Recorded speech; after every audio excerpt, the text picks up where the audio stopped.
Kaki kiri. Kaki. Okey, situ. Tengok bola Putra. Kan. Okey, cepat. Ambil gerak. Ya. Lepas tu ada tahun lepas ni saya boleh kompetisi. Ini mana Okey.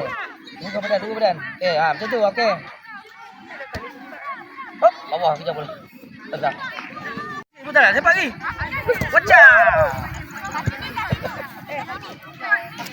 Tengok kaki kiri kamu. Kaki kiri. Macam tu, okey. Tengok bola Putra. Kan. Apa? Kejar. Betul-betul lah Putra, sepak tu.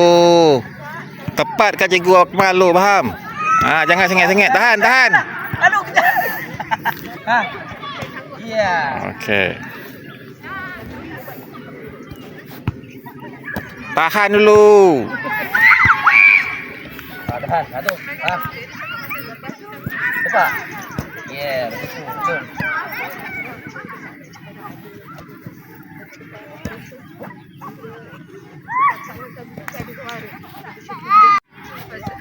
Kejar bola tu.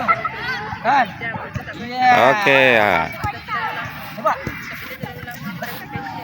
Okey, bagus Putra. Pandang bola. Dah lama dah setahun tak buat. Ini lama bola mata. Tangan pula. Kaki kanan lah. Dia nampak tu dua. Dia tengah dua. Memanglah kaki dia nampak. Tapi dia nampak videonya. Dia tak boleh. Bola mata. Kejar. Kaki kiri kamu lah. Sebab kamu kaki kiri. Macam tu. Okey, tembak. Saya besar aja. 13 jam operation dia begitu. Kan? Aduh, terlepas dah. Kejar. Okey. Cepat. Hop, pecah.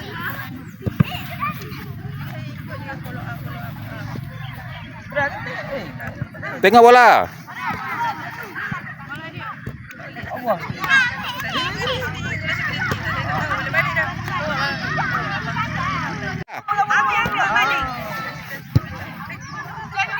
Okey, sepak kat cikgu Abal lah. Pandang bola, pandang. Salah wayar.